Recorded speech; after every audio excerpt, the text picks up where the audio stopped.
बिस्मिल्लाहिर्रहमानिर्रहीम।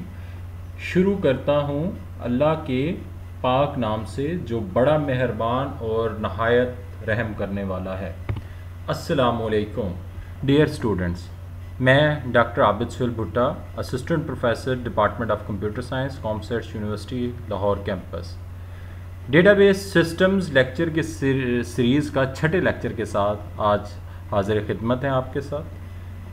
आज के लेक्चर से पहले मैं थोड़ा सा आपको पिछले लेक्चर के बारे में बता दूं। आज का जो लेक्चर है इस पे हम फोकस करेंगे इम्प्लीमेंटेशन डेटाबेस मॉडल्स, जिसकी चार टाइप्स हैं: hierarchical, network, relational data models, और चौथी टाइप है ऑब्जेक्ट ओरिएंटेड मॉडल।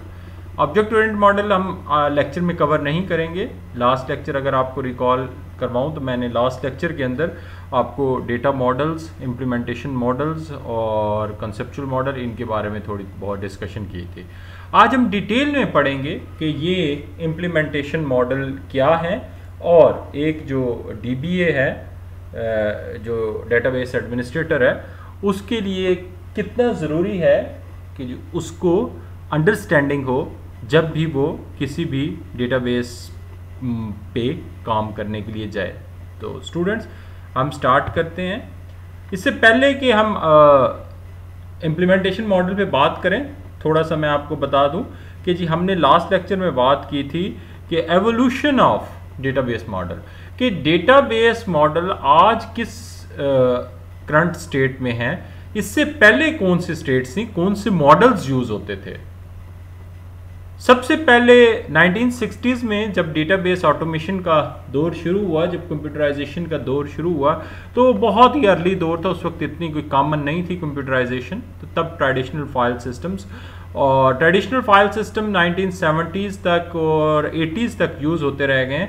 कुछ 70s से हायरार्किकल और नेटवर्क सिस्टम स्टार्ट हुए, और 1980s से और कॉमन ये रिलेशनल डेटाबेसेस 1995 2000 के दौर में ये कॉमन हुए, और ऑब्जेक्ट ओरिएंटेड भी सेम 90s में स्टार्ट हुए, और ऑब्जेक्ट रिलेशनल डेटाबेस मॉडल्स भी बहुत सारे जो DBMS हैं उनके अंदर स्टार्ट हुए 1990 से। उसके बाद ये 1990 से लेकर 2010, 2012, 15 तक ये काफ़ी डोमिनेंट रहे हैं। 2010 और 15 के एरा में जब सोशल मीडिया का, जब ये स्ट्रीम डेटाबेसेस का, जब इन सब चीज़ों का कॉन्सेप्ट आया, जिसमें ग्राफ डेटाबेसेस थे और क्लाउड डेटाबेसेस, तो तब NoSQL, JSON, XML, और आजकल काफ़ी NoSQL में पॉपुलर है गूगल फायरबेस मोबाइल एप्लीकेशंस के लिए काफ़ी यूज़र यूज़ करते हैं। सो इन अ केस के जी अब जो डेटा मॉडल्स हैं वो किस फॉर्म में हैं, वो इंटायरली डिफरेंट है पिछले जितने भी आपने इसका लेगेसी डेटाबेस मॉडल्स देखे। लेट अस स्टार्ट कि जी इम्प्लीमेंटेशन मॉडल्स जो हैं ये चार हैं हमारे पास: हायरार्किकल, नेटवर्क, रिलेशनल और ऑब्जेक्ट ओरिएंटेड। हम सबसे पहले हायरार्किकल डेटाबेस मॉडल के बारे में पढ़ते हैं। हायरार्किकल डेटाबेस मॉडल जो है ये logically represented by N upside down tree. Upside down tree is just like a tree in which the root node and then have the parents. Each parents, सबसे ऊपर parents होगा, can have many childs, और जो child's होंगे उनको हम segment linkage कहते हैं। ठीक है, क्या कहते हैं? Segment linkage. Each child has one parent. ये एक ऐसी कंडीशन है जो कि इन हायरार्किकल डेटा मॉडल्स की लिमिटेशन है, या ये जी एक जो चाइल्ड है ओनली वन पेरेंट कंटेन करेगा। A single table act as a root of database. यहां पर जितने भी डेटाबेसेस मेंटेन होते हैं ये रिकॉर्ड बेस हैं। तो रिकॉर्ड बेस के अंदर डेटा जो है वो क्या होता है, रूट जो होता है वो एक टेबल के तौर पर एक्ट करता है, और जो दूसरे टेबल है, अदर टेबल, वो ब्रांच आउट होते हैं, उससे जो ब्रांचेस निकल रही होते हैं वो अदर टेबल्स होते हैं। Relationship in such systems are parent child and parent relationship. Parents and children are tied together by links called the pointers. Parent, child और फिर उसके सब चाइल्ड, इनके दरमियान जो लिंकेज बनता है वो थ्रू पॉइंटर्स बनता है। मैं एक पिक्चर से शो करता हूँ कि जी हमारे पास जो हायरार्किकल डेटा मॉडल्स है उसके अंदर हम किस तरीके से अपनी एंटिटीज़ को, अपने टेबल्स को मॉडल आउट करते हैं। ये देखें, ये जो आपको स्क्रीन पे एक ट्री नज़र आ रहा है, ये बेसिकली एक रिप्रेजेंटेशन है आपके पास हायरार्किकल डेटा मॉडल की, ठीक है। अब इसमें सारे रिलेशनशिप हैं वन टू मैनी के। आपके पास सबसे ऊपर है ये रूट सेगमेंट। रूट सेगमेंट में जो डेटा जिसके बारे में आप स्टोर करेंगे वो है फाइनल असेंबली का, फिलिंग कैबिनेट्स। उसके बाद उसके 3 चाइल्ड्स हैं। अब जो 3 चाइल्ड हैं, अगर आप यहां पर देखें, ये जिसको मैं हाईलाइट कर रहा हूं, ये level 1 segments, root children, root के चिल्ड्रन है। रूट सेगमेंट कौन है? Final assembly. उसके 3 सेगमेंट्स हैं, component A, component B and component C. ये 3 जो हैं ये क्या है? इसके रूट चिल्ड्रन है, लेवल 1 सेगमेंट। उसके बाद अब कंपोनेंट ए एक्ट करेगा एज ए पेरेंट और इसके चाइल्ड जो हैं वो कौन से होंगे? Assembly A. अब लिखा हुआ है लेवल 1 सेगमेंट, ये यहां से देख रहा है ना कि ये सबसे पहले रूट सेगमेंट, रूट सेगमेंट के बाद लेवल 1 सेगमेंट, फिर आपके पास है लेवल 2 सेगमेंट। लेवल 2 सेगमेंट में हमारे पास है लेवल 1 चिल्ड्रन, ठीक है, रूट चिल्ड्रन, और फिर जो लेवल 1 सेगमेंट है वो पेरेंट होगा और लेवल 1 चिल्ड्रन उसके चिल्ड्रन होंगे। फिर आगे आता है level 3 segment, part A, part B, और इसका नाम लिखा हुआ है लेवल 2 चिल्ड्रंस। सम अप करते हैं इसको।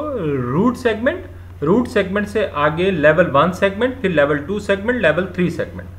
लेवल 1 सेगमेंट है रूट चिल्ड्रन, लेवल 2 सेगमेंट है आपके पास लेवल 1 चिल्ड्रन, लेवल 3 सेगमेंट है आपके पास लेवल 2 चिल्ड्रन।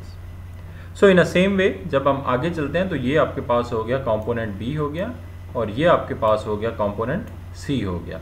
सो कंपोनेंट बी के आगे चिल्ड्रन नहीं है तो ये रूट और ये चिल्ड्रन आगे फर्दर इसकी चिल्ड्रन नहीं है।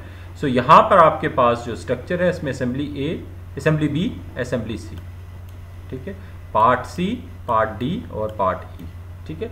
तो ये आपके पास जो ट्री फॉर्मेशन है इसको हम कहते हैं, ये आपके पास एक हायरार्किकल पाथ है। अब मसला ये है कि आपने डेटा जब हायरार्किकल ट्री में स्टोर कर दिया है तो अब उसको ट्राइवर्स कैसे करेंगे? ट्राइवर्स का मतलब, अगर आप डेटा स्ट्रक्चर के कोर्स में पढ़ेंगे, ट्राइवर्स का मतलब होता है रिट्राइव करना, उसको एक्सेस करना। देखो बच्चों, जब मैंने डेटाबेस स्टार्ट किया था तो मैंने कहा था कि डेटाबेस में 2 काम करते हैं। एक होता है एफिशिएंट स्टोरेज और एफिशिएंट रिट्रीवल। अगर आपके पास एफिशिएंट रिट्रीवल का मैकेनिज्म नहीं है तो आपकी स्टोरेज किसी काम की नहीं है। सो जब आपने स्टोर कर लिया तो नेक्स्ट टास्क है आपको उसको रिट्राइव करना। तो रिट्राइव करने के लिए हमें इसी हायरार्किकल पाथ से ही इसको रिट्राइव करना पड़ेगा। Hierarchical path begins from the left, hierarchical path begins from the left. So this is the left side of tree. If you see, the left side of tree is a component A and the right side of tree is a component C. So whenever you have to traverse, you have different mechanisms, the traversal mechanisms. So you have to left list hierarchies path. The point I am saying is the left list hierarchical path or pre-order traversal or pre-order traversal. So this is pre-order traversal. How we will perform the pre-order traversal? This is 1 example of this pre-order traversal. Let us understand how this pre-order hierarchical sequence is written here. So अगर आप देखें, आपके पास पिछली जो slide में tree था उसमें जो रूट नोड थी वो आपके पास थी फाइनल असेंबली। फाइनल असेंबली से आप फिर लेफ्ट साइड पे गए हैं, मैं आपको दिखाता हूं, ये फाइनल असेंबली, ये ठीक है। फाइनल असेंबली से,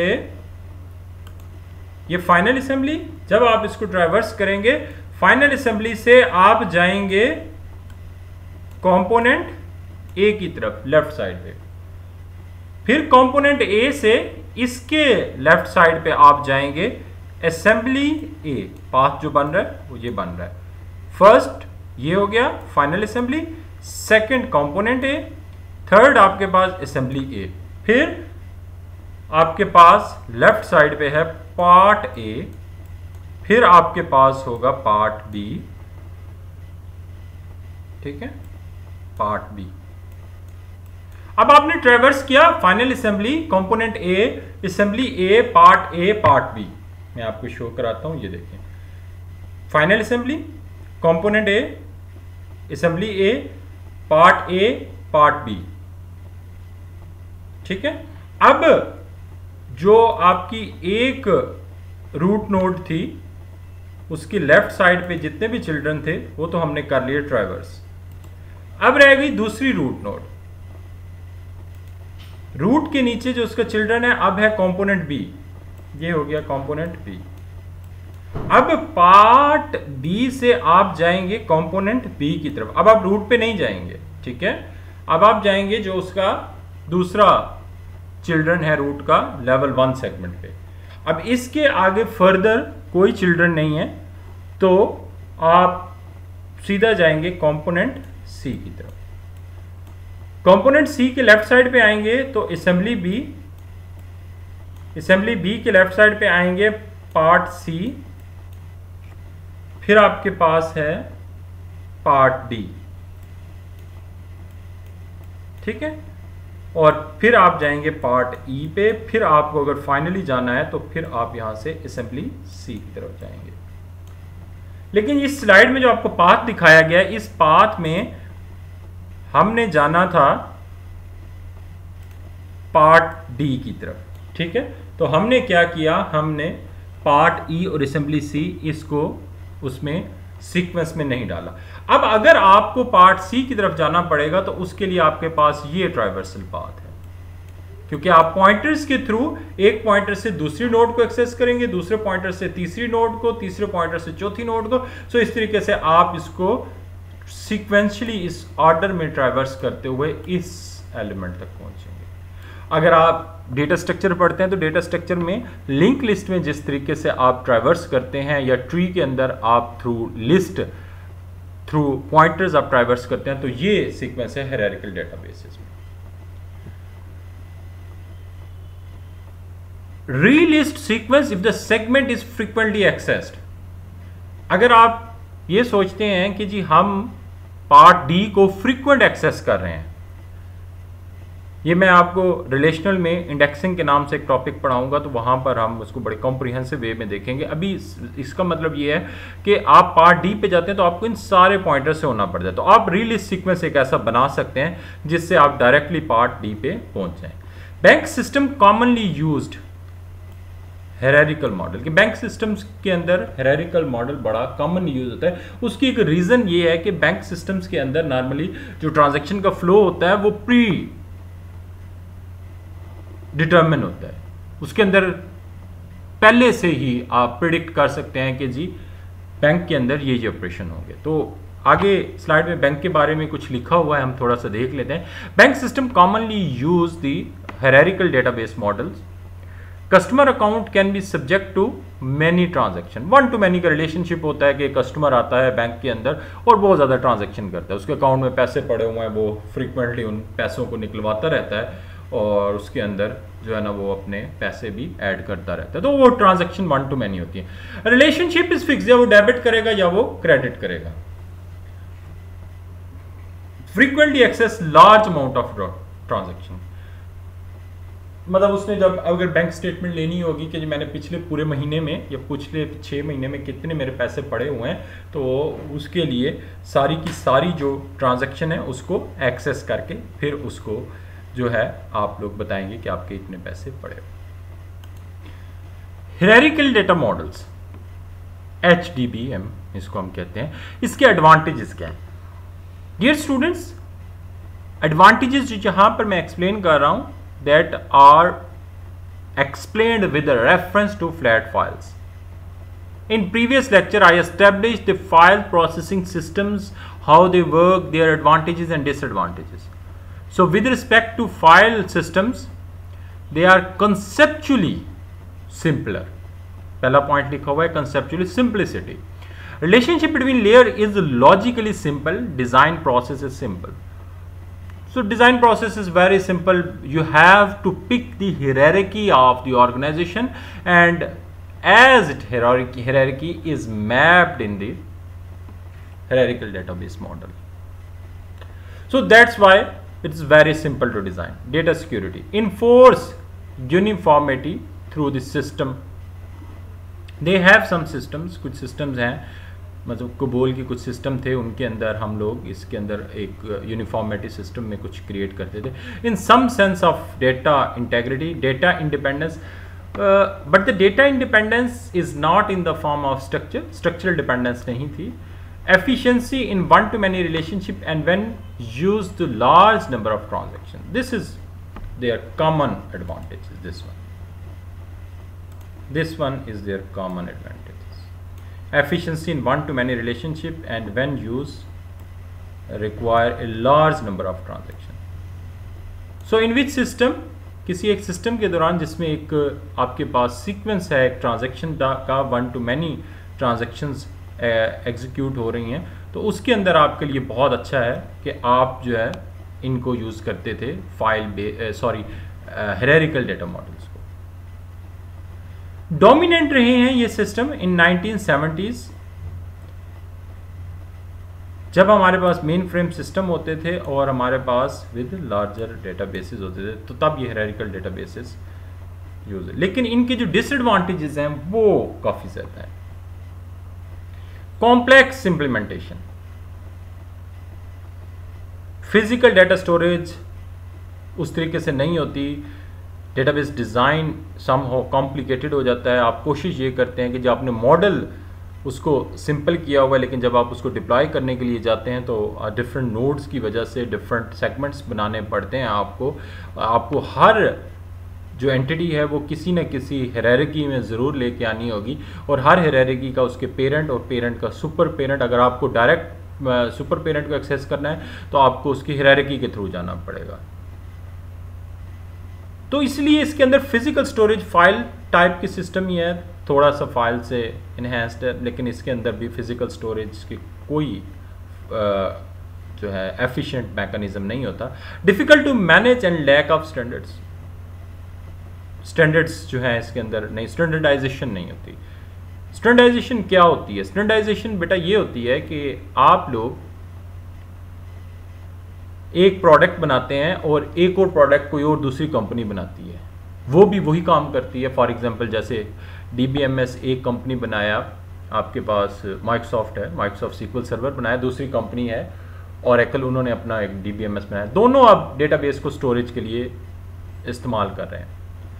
अब दोनों के अंदर आपकी अगर स्टैंडर्डाइजेशन नहीं होगी तो उनकी compatibility in a sense of movement of data, transfer of data possible नहीं होगा। तो कंपनियां जो भी डेटाबेस बनाती हैं तो उसकी बैकवर्ड कंपैटिबिलिटी, स्टैंडर्डाइजेशन, डेटा की स्टैंडर्डाइजेशन, वो चीज़ें एज्यूम करती हैं कि कल को ये डाटा माइग्रेट भी करना पड़ सकता है या वो कंपनी किसी और सिस्टम पे भी शिफ्ट हो सकती है। Lack of structural independence, structural independence नहीं है। स्ट्रक्चरल इंडिपेंडेंस का मतलब ये है कि डेटा और जगह पर पड़ा हुआ है, स्ट्रक्चर और जगह पर पड़ा हुआ है, जो हमने पिछले लेक्चर में बड़ी डिटेल बात की थी कि डेटा और स्ट्रक्चर का इकट्ठा होना क्यों जरूरी है, उसके क्या एडवांटेजेस है। अगर डेटा अलग पड़ा होगा, स्ट्रक्चर अलग पड़ा होगा, तो उसकी चेंज मैनेजमेंट, उसकी मेंटेनेंस कितनी डिफिकल्ट होगी। अब जाहिर सी बात है इसके अंदर जो प्रोग्रामिंग है वो आपकी स्ट्रक्चर्ड क्यूरी लैंग्वेज बेस्ड नहीं है, क्यूरी लैंग्वेज नहीं है, एप्लीकेशन प्रोग्राम है। आपको जो भी क्यूरी करनी है थ्रू एप्लीकेशन प्रोग्राम करेंगे, इंप्लीमेंटेशन भी आप एप्लीकेशन प्रोग्राम्स के थ्रू करेंगे, पॉइंटर बेस है।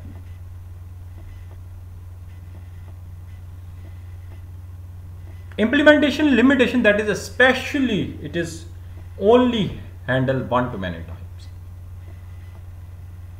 एक डिसएडवांटेज जो लिखा हुआ नहीं है कि भाई बाज़ औक़ात ये होता है कि हम एक डेटा जो है, एक टेबल है, उसके अंदर हम मल्टीपल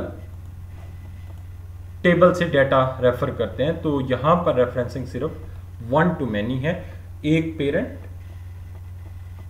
और मल्टीपल चाइल्ड, फिर आगे वो चाइल्ड के मल्टीपल चाइल्ड होंगे। सो एक नोड के मल्टीपल पेरेंट्स नहीं हो सकते।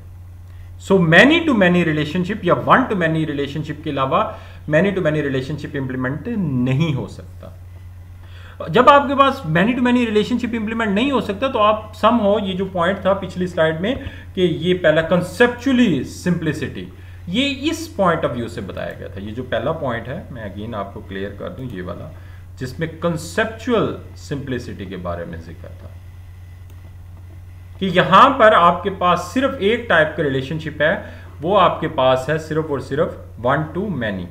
जब आपके पास रिलेशनशिप ही वन टू मैनी है तो इसीलिए ये सिंप्लिसिटी है, लेकिन इसकी इंप्लीमेंटेशन कॉम्प्लेक्स हो जाती है। अब दो चीजें हैं, एक चीज है कंसेप्चुअल सिंप्लिसिटी और दूसरी है कॉम्प्लेक्स इंप्लीमेंटेशन। ये है कॉम्प्लेक्स इंप्लीमेंटेशन। कॉम्प्लेक्स इंप्लीमेंटेशन का मतलब ये है कि जी इसकी इंप्लीमेंटेशन कॉम्प्लेक्स है, डिजाइन इसका आसान है। कंसेप्चुअल सिंप्लिसिटी का मतलब ये डिजाइन इसका आसान है लेकिन इसकी इंप्लीमेंटेशन डिफिकल्ट है। तो ये बेटा इसके एडवांटेजेस और डिसएडवांटेजेस थे। अच्छा, अब बहुत ज्यादा ट्राइज की गई जिसके अंदर उन्होंने ये देखा कि जी ये जो हायरार्किकल मॉडल है काफी अरसे तक ये डोमिनेंट रहे हैं, बहुत सिस्टम इसमें बने हैं, बैंक्स के डेटाबेसेस बने हैं, इस पे एयरलाइंस रिजर्वेशन सिस्टम बने हैं, इसके अंदर पॉइंट ऑफ सेल्स के सिस्टम बने हैं। काफ़ी अरसे तक ये ऑटोमेशन में यूज़ होते रह गए, इवन के 90s तक ये पाकिस्तान में भी बहुत ज़्यादा जगहों पर यूज़ होते। लास्ट लेक्चर में मैंने बताया था अभी भी कुछ जगहों पर जो पुरानी कंपनीज हैं वो कहीं ना कहीं इस किस्म के सिस्टम्स चला रहे हैं। अब इसी सिस्टम के अंदर इसी का ही एक सबसेट सिस्टम बनाए गए जिनको नेटवर्क डेटाबेस मॉडल कहते हैं। असल में देखो, जब मैं रिलेशनल आपको पढ़ाऊंगा तो उस वक्त भी मैं एक बताऊंगा कि जो हमारे पास डेटाबेस है या जो ऑर्गेनाइजेशंस होती है इसके अंदर डेटा की मूवमेंट हमेशा हायरार्की में होती है। तो साइंटिस्ट ने सबसे पहले जो चीज़ को आइडेंटिफाई किया about the enterprise automation, about the data automation, about the database management, उन्होंने ये डिटरमिन किया कि ऑर्गेनाइजेशंस के अंदर जो है डेटा की movement in the sense of hierarchy होती है, कुछ पेरेंट्स और चाइल्ड होते हैं। सो उसी सीक्वेंस पे उन्होंने ये कहा कि जी ये जो डेटाबेस टास्क ग्रुप है उसने कुछ स्टैंडर्ड्स डिफाइन किए। उन्होंने कहा कि जी जो हमारे पास हायरार्किकल डेटा मॉडल है इसके अंदर स्टैंडर्डाइजेशन की कमी है। तो पहला उन्होंने ये काम किया, उन्होंने कहा कि जी कॉन्सेप्चुअल स्कीमा बनाओ, ऑर्गेनाइजेशन है उसको पहले कंसेप्चुअली डिज़ाइन करो। जैसे मैंने आपको लास्ट टाइम बताया था कि स्कीमा, सब स्कीमास ये ज़रूरी होते हैं। तो यहाँ पर जो आपके पास हायरार्किकल मॉडल था उसके अंदर भी कंसेप्चुअली सिंप्लिसिटी थी लेकिन स्कीमास और सब स्कीमास का कॉन्सेप्ट नहीं था। तो यहाँ पर उन्होंने इंट्रोड्यूस करवाया, उन्होंने कहा कि जी नेटवर्क स्कीमा एक बनाते हैं। ये पहला पॉइंट है कि आपने नेटवर्क स्कीमा बनाना है, ठीक है। और दूसरा पॉइंट सब स्कीमास, जो लास्ट लेक्चर में हमने स्कीमास और सब स्कीमास की बात की थी। और तीसरी चीज अभी मैंने बात की थी स्टैंडर्डाइजेशन लैंग्वेज, कि भाई डेटाबेस मैनेजमेंट के लिए एक लैंग्वेज होनी चाहिए। वो उस लैंग्वेज के अंदर DDL, DML, data manipulation languages और डाटा डेफिनेशन लैंग्वेजेस ये होनी चाहिए। तो ये एक जो है वो स्टैंडर्डाइजेशन ऑर्गेनाइजेशन है, उसने ये बात की। उसने कहा कि जी स्कीमा भी होना चाहिए, सब स्कीमा भी होना चाहिए और डेटाबेस मैनेजमेंट लैंग्वेज भी होनी चाहिए। सो समहाउ ये चीज़ें लैक कर रही थी हायरार्किकल मॉडल में। अब यहाँ पर जिस चीज़ को हिट किया गया, जिस चीज़ को फोकस किया गया, वो फोकस था कि each record can have multiple parents. अगर आपसे कोई पूछे कि नेटवर्क में और हायरार्किकल में डिफरेंस क्या है, आप कहोगे कि नेटवर्क एक सबसेट है, हायरार्किकल का सिर्फ एक फीचर उसके अंदर इनहैंस्ड है। वो क्या इनहैंस्ड है कि एक जो चाइल्ड है वो मल्टीपल पेरेंट्स रख सकता है। अभी ये बात आपको कंफ्यूज कर रही है, तो मैं अगली स्लाइड में एक मेरे पास इसका मॉडल है, मैं आपको वो शो करा देता हूं कि इसका मतलब क्या है कि आपके पास जो है एक जो चाइल्ड है उसके मल्टीपल पेरेंट का मतलब क्या है। ये आपके पास एक मैं स्लाइड शो करता हूं और आप लोगों को थोड़ा आइडिया हो जाएगा। ये देखो, ये जो इनवाइस है, ठीक है, ये पेमेंट है और ये कस्टमर है, ठीक है, और ये आपके पास इनवाइस लाइन है, ये प्रोडक्ट है, ये सेल्स रिप्रेजेंटेटिव है। मैं थोड़ा सा स्कीमा को समझा देता हूं है क्या। कस्टमर है, कस्टमर पेमेंट देता है जब उसको कोई इनवाइस मिलती है। कस्टमर को इनवाइस मिलेगी और कस्टमर को उसके अगेंस्ट जो है वो पेमेंट करेगा। कस्टमर को इनवाइस मिलेगी और उसके अगेंस्ट वो पेमेंट करेगा। वो इनवाइस किस चीज की होगी? उस इनवाइस के अंदर डिफरेंट प्रोडक्ट की डिटेल होगी, डिफरेंट प्रोडक्ट की डिटेल होगी। अब आप ये देख लें, ये वाली जो आपके पास है, ये इनवाइस लाइन, इसके दो पेरेंट्स हैं, प्रोडक्ट और इनवाइस। इस तरीके से इनवाइस के भी दो पेरेंट्स हैं कि ये जो इनवाइस है ये कोई सेल्स रिप्रेजेंटेटिव, कोई कंपनी का बंदा होता है, वो इनवाइस बना के देता है और वो कस्टमर के हैंड ओवर कर। सो इट मींस के इनवाइस के भी आपके पास दो पेरेंट्स हैं। इस तरीके से पेमेंट का आपके पास एक पेरेंट है, तो इसके भी दो पेरेंट्स हो गए और इसके भी दो पेरेंट्स हो गए। सो ये चीज आपके पास नेटवर्क मॉडल में, सॉरी हायरार्किकल मॉडल में पॉसिबल नहीं थी कि एक चाइल्ड है, ये आपके पास नोड है, ये वाली, अगेन मैं इसको हाईलाइट कर रहा हूं, कौन सी? इनवाइस लाइन वाली, ये नोड है चाइल्ड और इसके दो पेरेंट्स हैं। मैं इसको ऐसे लिख देता हूं, ये इसका है P1 पेरेंट और ये इनवाइस है इसका P2 पेरेंट और ये चाइल्ड है।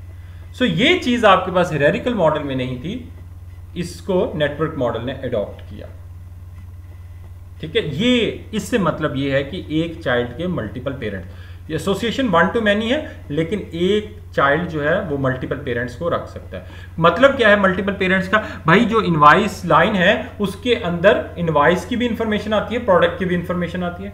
इनवाइस के अंदर कस्टमर की भी इंफॉर्मेशन आनी चाहिए, सेल्स रिप्रेजेंटेटिव की भी इंफॉर्मेशन आनी चाहिए कि भाई इनवाइस का काम जो है वो दो एंटिटी से मिलकर बनेगा। ये एक नेचुरल फिनोमिना है। तो ये चीज मिसिंग थी, जिसकी वजह से हायरार्किकल मॉडल के अंदर इंप्लीमेंटेशन कॉम्प्लेक्सिटी थी। मैंने बात की इंप्लीमेंटेशन कॉम्प्लेक्सिटी की।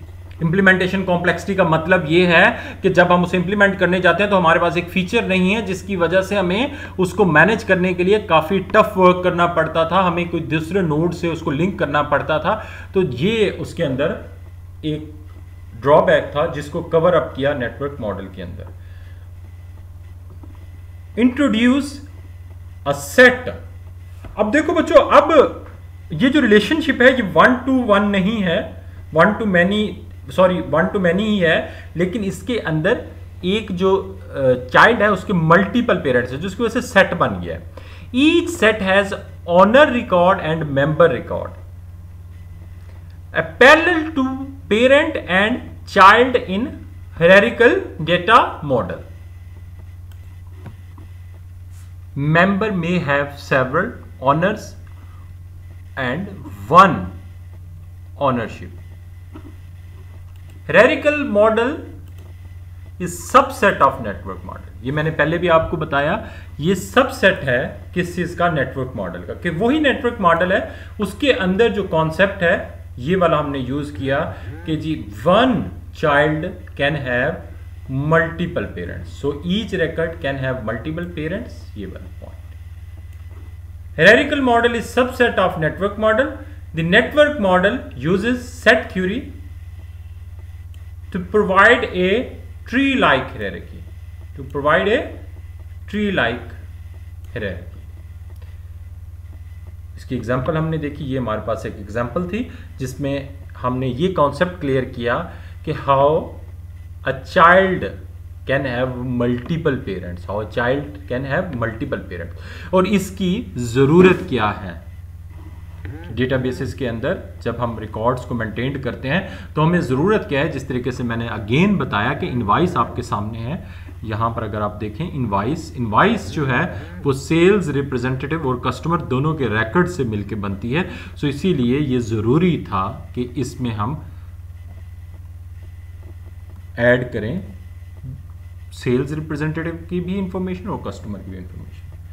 तो इससे आपको एडवांटेज क्या मिला, कंसेप्चुअली सिंप्लिसिटी। कंसेप्चुअल सिंप्लिसिटी तो हो गई इसकी, ये इसका एक एडवांटेज हो गया। और handles more relationship types but all one to many है। रिलेशनशिप टाइप्स का मतलब वन टू मैनी को एक्सेस कर सिर्फ वो फैसिलिटेट करे, लेकिन एक जो चाइल्ड है वो मल्टीपल पेरेंट्स रख सकता है। डेटा एक्सेस फ्लेक्सिबिलिटी की, डेटा एक्सेस पहले कॉम्प्लिकेटेड था, अब थोड़ा सा फ्लेक्सिबल हो गया। प्रमोट किया डेटा की इंटेग्रिटी को as compare to hierarchical data model. Data independence थोड़ी सी इंप्रूव हुई, लेकिन अगेन इसमें स्ट्रक्चरल इंडिपेंडेंस नहीं है। conformance to standards, some standards are implemented in some applications but पूरी तरीके से इम्प्लीमेंट नहीं हुई। डिसएडवांटेजेस, बहुत बड़ा डिसएडवांटेज लिखा हुआ अगेन। अब इशू क्या हुआ, जब आपके पास एक पेरेंट और एक चाइल्ड था, एक पेरेंट मल्टीपल चाइल्ड और चाइल्ड एक पेरेंट था, तो आपके लिए कॉम्प्लिकेटेड नहीं था। जैसे ही आपने ये फैसिलिटी दी कि एक जो चाइल्ड है वो मल्टीपल पेरेंट रख सकता है, तो सिस्टम को डेवलप करने के लिए ये कॉम्प्लिकेटेड हो गया। Developed by the computer programmer for the computer program rather than users. तो ये इसमें एक ड्रॉबैक आ गया कि इसकी जो कॉम्प्लेक्सिटी है वो इतनी बढ़ गई कि इसको डेवलप भी जो है वो कंप्यूटर प्रोग्रामर करते थे और उसको यूजर्स के लिए काफ़ी डिफिकल्ट हो गया। और स्ट्रक्चरल इंडिपेंडेंस, सारी सी बात है, ये भी अप्रोच ऐसी थी जिसमें स्ट्रक्चर अलहदा था और आपके पास जो है वो उसका जो डेटा है वो अलहदा पड़ा हुआ था, जिसकी वजह से अगेन इसके अंदर आपके पास कॉम्प्लेक्सिटी आ गई। तो इस सारे को, ये जो डिसएडवांटेजेस थे फाइल बेस्ड सिस्टम्स के, हायरार्किकल सिस्टम्स के और नेटवर्क सिस्टम के, इन सब को ओवरकम किया आपके रिलेशनल डेटा मॉडल से। आज के लेक्चर में हमने रिलेशनल डेटा मॉडल्स को भी कवर अप करना था, लेकिन मुझे ये फील हो रही है कि टाइम जो है वो हमारा तकरीबन आज के लेक्चर का कंप्लीट हो चुका है। सो मैं थोड़ा सा आपको ओवरव्यू दे देता हूँ, नेक्स्ट लेक्चर में हम रिलेशनल डेटा मॉडल्स को एक्सप्लेन करेंगे। सो कॉमनली यूज्ड मॉडल जो है इस वक्त वो आपके पास रिलेशनल मॉडल है। रीज़न क्या है कि ये डेटा मॉडल्स आपके ह्यूमन लॉजिक इन्वायरमेंट में ऑपरेट करते हैं। जिस तरीके से आपने ऑर्गेनाइजेशन के अंदर देखा कि डेटा की मूवमेंट होती है, वैसे कि वैसे आप इसमें डेटा को स्टोर करते हैं। रिलेशनशिप्स की types one to one, one to many and many to many है। ये एक एग्जांपल है रिलेशनल डेटाबेस की। ये दो टेबल्स हैं, टेबल एजेंट और टेबल कस्टमर। इसके अंदर अब आपके पास डिज़ाइन की भी फ्लेक्सिबिलिटी है, इम्प्लीमेंटेशन की भी फ्लेक्सिबिलिटी है। जो सबसे इंपॉर्टेंट चीज़ है वो डेटा इंडिपेंडेंस है आपके पास। ये आपके पास एक रिलेशनल स्कीमा है, स्कीमा सब स्कीमास प्रॉपर यहाँ पर आप डिप्लॉय करते हैं। तो आज के लेक्चर को यहीं पर ख़त्म करते हैं। अगले लेक्चर में हम रिलेशनल डेटा मॉडल को डिटेल में पढ़ेंगे और देखेंगे कि किस तरीके से रिलेशनल डेटा मॉडल्स बेहतरीन है और इसको ही यूज़ कर रही है कम्युनिटी भी, और आप लोगों को भी इस कोर्स के अंदर हम रिलेशनल डेटा मॉडल को ही कवर कराएंगे। तो आज के सारे लेक्चर को मैं समराइज करूं तो आज के लेक्चर में हमने ये पढ़ा कि आपके पास इम्प्लीमेंटेशन मॉडल्स जो हैं वो कितने टाइप्स के हैं। वो आपके पास 4 टाइप्स के हैं, relational, networks, hierarchical, object oriented. हमने हायरार्किकल को पढ़ा। हायरार्किकल को हमने इस तरीके से पढ़ा कि हायरार्किकल में आपके पास एक रूट, मल्टीपल चाइल्ड, फिर फर्दर उसके सब चाइल्ड्स, फिर उसके फर्दर सेगमेंट्स। इसमें ट्राइवर्सल जो है वो आपकी लेफ्ट से होती है, ये इसका एक ट्राइवर्स पाथ हमने देखा। और फिर हमने कहा कि जी बैंक्स के अंदर ये इफेक्टिवली यूज़ होता है। और हमने फिर बताया कि जी कंसेप्चुअली तो सिंपलर है, लेकिन इसकी इम्प्लीमेंटेशन जो है वो कॉम्प्लेक्स है। स्टैंडर्ड्स नहीं है, स्ट्रक्चरल इंडिपेंडेंस नहीं है इसके अंदर, और जो सबसे बड़ी चीज़ है, एक जो चिल्ड्रन है वो मल्टीपल पेरेंट्स नहीं रख सकता। ये हमने ख़त्म किया नेटवर्क के अंदर। हमने ये बताया कि एक जो चिल्ड्रन है, इनवाइस एक चिल्ड्रन है, ये 2 पेरेंट्स को रख सकता है, कस्टमर और सेल्स रिप्रेजेंटेटिव। और नेटवर्क मॉडल सबसेट है हायरार्किकल डाटा मॉडल का, लेकिन अगेन इसके अंदर जो हमने डिफ़िकल्टी देखी, हमने कहा कि जी ये सिस्टम कॉम्प्लेक्स है, स्ट्रक्चरल इंडिपेंडेंस इसके अंदर जो है वो लैक कर रही है। इन सब का हल है relational data models. Relational data models के अंदर हर टाइप के रिलेशनशिप अलाउड है, और डिज़ाइन ऐसे होता है कि जैसे आपके ह्यूमन इन्वायरमेंट में ऑर्गेनाइजेशन में काम होता है वैसे इसकी डिज़ाइनिंग है। कंसेप्चुअल भी सिंप्लिसिटी है इसके अंदर, डिज़ाइनिंग की भी सिंप्लिसिटी है, और इसके एडवांटेजेस डिसएडवांटेजेस इंशाल्लाह हम अगले लेक्चर में देखेंगे। अभी तक के लिए बच्चों, अल्लाह आपका हामी नासिर हो। खुदा हाफिज़।